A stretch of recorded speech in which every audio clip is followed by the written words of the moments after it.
A lot of credit to Oklahoma State. Really good football team. Have the utmost respect for Coach Gundy and that team, and just a great football game. We were able to make a couple more plays. Really at the end of the football game, and that was awesome.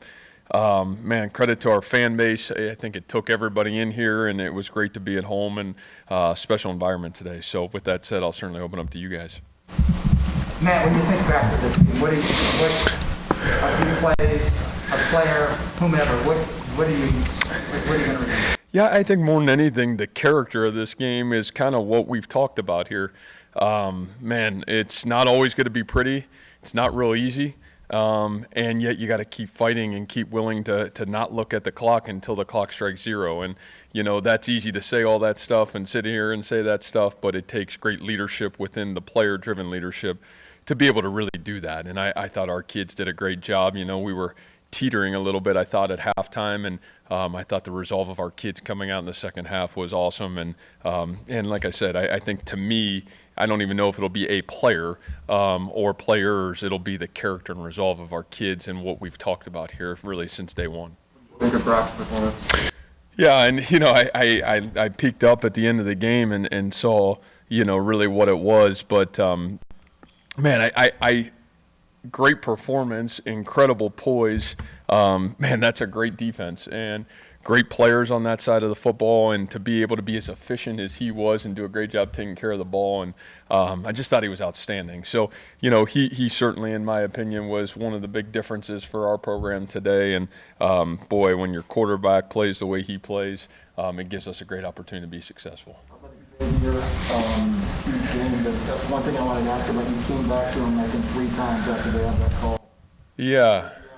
I probably should. I gotta watch my words, right? Like, yeah, man. Like, I mean, at the end of the day, those things are gonna happen. I don't know if I'm in full agreement. It's not my place to be in agreement. Those guys have a hard job, but boy, oh boy, do I believe in him. So it was great to see him come right back and be the difference. And man, we're gonna win or we're gonna lose with our A players, and he's an A player for us. I think for him, you talk about situational football, scoring the touchdown, the penalty, going back to the first half, scoring on 4th down. I mean, how big was he? Yeah, I mean, he was exceptional. Between him and Charlie, in some of our biggest moments, I thought both of those guys were just outstanding. But X, like you said, that 4th and 1 play, after the penalty, even the play that he makes to get open on the long play that is a touchdown, and be able to then come back and do a great job of scoring the ball, just exceptional. And I think it says a lot about his mindset, who he is, and what he stands for. What does it take for him to be able to have a touchdown be taken away and still keep his mind focused on what's ahead of him? Yeah, I would say those are the things that we've talked about. Like, now, whether we could control it or not control it, those are things that videotape will look at and evaluate it. But, we talk about all the time, control what we can control. And I think part of our building process has been, man, dream big, start small, be ridiculously faithful to what you're trying to accomplish, and control what you can control. And all those things are great things to say. Man, can you do it when it's really, when your butt's on the line? And, I thought that was a critical poise by him in that moment, and really Brock too, because I think, Brock makes the elite throw in that situation, and then it's, 3 great throws back to X and great decisions. I thought both of those guys in the moment were outstanding. The offense, but I didn't notice Will McDonald out there a lot until he made the consecutive sacks late in the game, for example. Ishim had a huge hit even late in the game. Maybe that might have been on the 4th and whatever it was there at the end. Once again. Yeah, in the moment, right? I think I think back to Sheem, the touchdown before half. You can easily go in the tank. It's a play where, he's a hair off and their guy's a hair on. And you come back to the 4th quarter, and in some of the biggest moments, he's making critical plays. Like you said about Will, I think just the ability to keep playing, and Will's ability to be a playmaker and do it when it counts the most, I think really big. So you guys that have covered us, I've said enough about if we want to win football games here, our A players have to play football, and in some of the hugest moments today, our A players made A plays. That last defensive play where Ishim comes up away by inches keeps them from making. Yeah, I just think it was great recognition of what was going on. They had thrown the bubble screen or the now screen out there, a couple times in that drive, and we kind of let it leak for maybe a couple more yards than we would have liked. And I just think great play recognition, and obviously, the ability for our entire defense to run and gang tackle and put ourselves in the best position. And again, I've said that a lot too, is, what we do defensively, it's not really what we do, it's how we do what we do. And I think that was a really good example of it. Matt, what are your emotions like? You talk about controlling what you can't control. Then when they're reviewing that, that's outside of your control. Yeah. Well, I think we're talking about, if they get the ball, we got one timeout left, how are we going to use that for our guys in terms of taking care of them? And, I think, like I said, we've been in these moments. I mean, it's not foreign to us. And, that's, if you're willing, even us as coaches, is you got to grow through it. And, I think the ability for us to understand it, and if they reverse it, can't control it, I probably would have been upset. And, but the reality would have been, we're going to have to go play defense. And I think we were talking about that as much as anything on over the headset. Who's that? Yeah, I just think dinged up. I don't think it's anything major right now, but it's easy to say that today. I think when we talk on Tuesday, I'll probably have a better update. Mike's as tough as they come. So, whatever it is or it is not, I think we'll have a greater understanding. But, if Mike is able to go, and I thought he gutted it out in a lot of ways today, we'll know probably a lot more about it as the next 48 hours come. Been for you this year. We've talked a lot about him this year, but gets that sack there, a couple of holding penalties. Yeah. A senior, a guy that I know I've said so much about over the last couple of weeks, but, there's a guy that made a choice to come back here. And since January, he has been an absolute difference maker in our program. And he himself has made himself into a dynamic football player. So it was well worth his time to do that. And he has played exceptional football for us. So just really proud of what he is about. I'm really proud of what he's accomplishing. And, I think the great thing is there's even more left out there for him to accomplish. And, we'll need him at his best down the stretch. Like watching fans flood the field again in another October for you, and then that post-game speech. Yeah, I think again, we're in a place where I think emotionally we're pretty steady right now. I mean, yes, it's great. It's great to have fans back. It's great to get the win, but boy, it's October, and there's bigger games coming. There's greater challenges ahead, and whether we won the game or lost the game, how we respond to this tomorrow and Monday and tonight, and really you're dealing with 18 to 22-year-olds where, can we keep staying the course? Can we keep getting better? Can we keep growing? That's what we've done.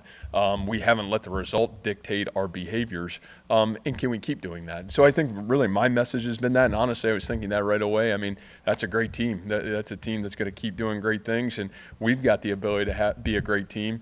But can we? The only way we'll do it is if we keep growing, and there's great challenges ahead for us. Someone we haven't talked about this season. What was it like this season?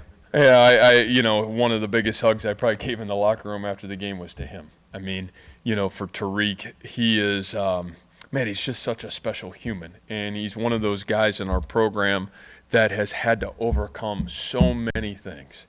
And I think of some of our biggest games that we played in here over the last 4 years, and I feel like Tariq Milton has always made a game-changing play somewhere in those games. And for him to do it again and kind of weather the storm a little bit, mentally and physically, I really hope that's who we are as a program. I hope that teaches the young guys, it's why you stay the course, and all the things that I keep preaching or talking about from a, cultural standpoint. I think that was visual evidence to myself, our program, and to the young guys in our program. Here's a senior who maybe hasn't gotten exactly what he's wanted, but in the most critical moment, he took advantage of an awesome opportunity. Matt, just for our enough.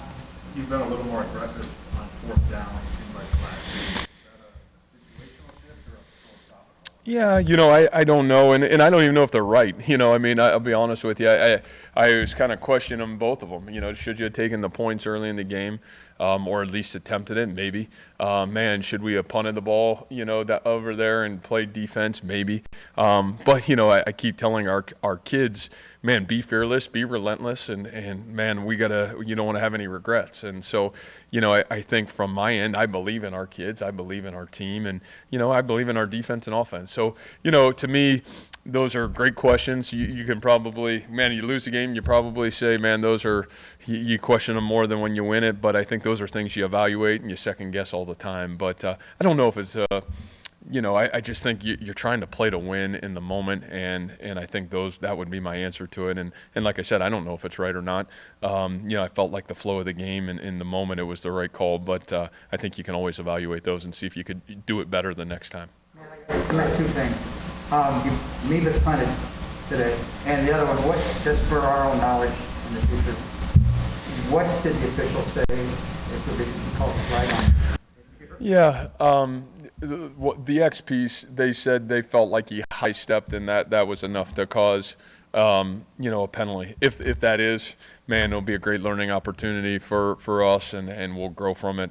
The last thing that Xavier Hutchinson is selfish. So, if that is, we'll learn from it and we'll grow from it. The second piece on the Mevis piece, I think, what we've been trying to search for consistency at the punter position. I felt like that was a little bit of the last missing key.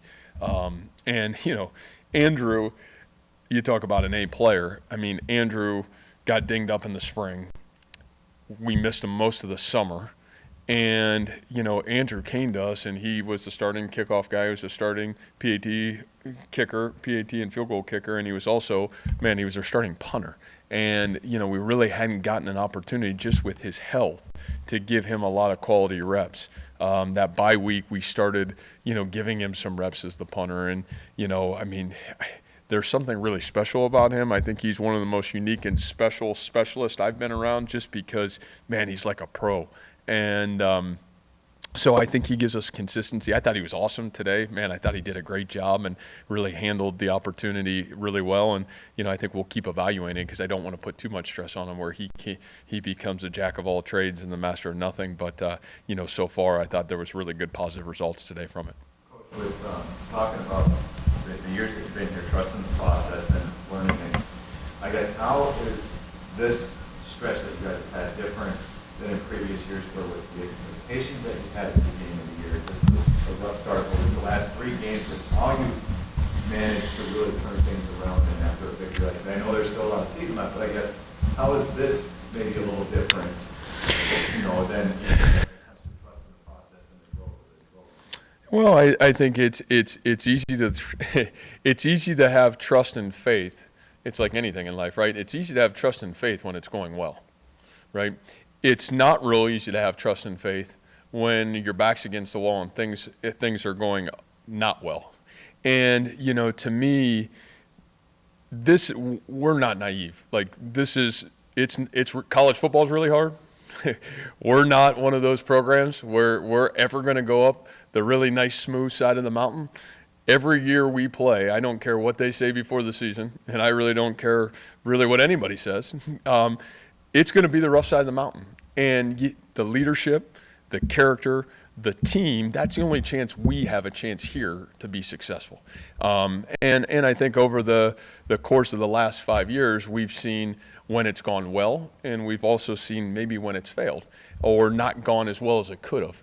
And I think that's one of the great things that this senior class has wisdom and knowledge of is, man, what were our pitfalls when we didn't reach our full potential? And what were the value systems that we hung on to and we clung on to? And, the trust, the process, the growth, man, keep getting better. Don't look at the scoreboard, just keeps going north. Those are values that I think this group has learned. And I think the one thing I'm really grateful for is we do have great senior leadership. We got guys that really care, and they've been willing to learn and grow from it. And hopefully, that growth can continue to happen. Every year when we get to this game, when we talk about Brock's debut against Oklahoma State, Yeah. back as a freshman, he talked this week about how he had gone back and watched that, kind of learned some lessons from him earlier this season. Obviously, in 2019, that game doesn't end as well for him. tonight that you feel like you can see kind of all of that out there, the guy who simplified things, which would not play football, but also had learned from all of those experiences prior? Boy, I really feel like the last 4 to 5 weeks, I think we've seen that. I think, there's probably not a lot of nice things said about Brock Purdy early in the season. Foolish, but whatever. And the reality of it is he's an 18 to 22-year-old kid. He's a young man that's growing into a man. It's still college football, right? Like, this isn't pro sports. And so I think all those people that maybe said those not nice things about Brock Purdy should really look in the mirror tonight and say, boy, how grateful are we at Iowa State to have that young man leading this program. And I think I've always felt that way. I don't think I ever wavered one bit. And what I will say about Brock, who he is greater than what he does on the football field. That's what makes him special. And so, man, for him to be able to play his best football when we need it, man, that's awesome.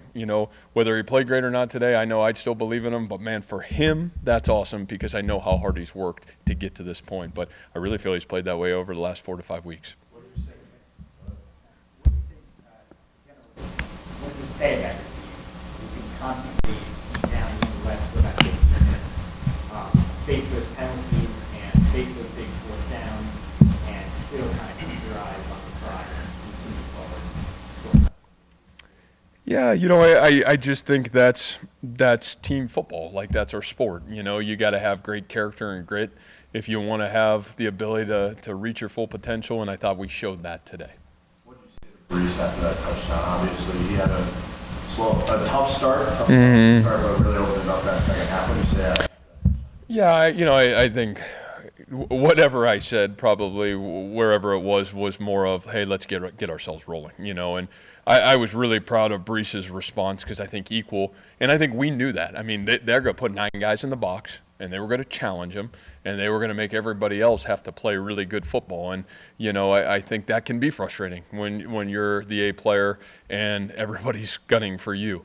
And, I thought after the early part, after that first touchdown we scored down there, and after the half, I thought he really kicked into gear. I mean, man, he made some incredible plays in the passing game and had some great runs when we needed it the most. So I certainly understand where frustration can build up, especially in a situation in a game like that. All right, guys. Thank you.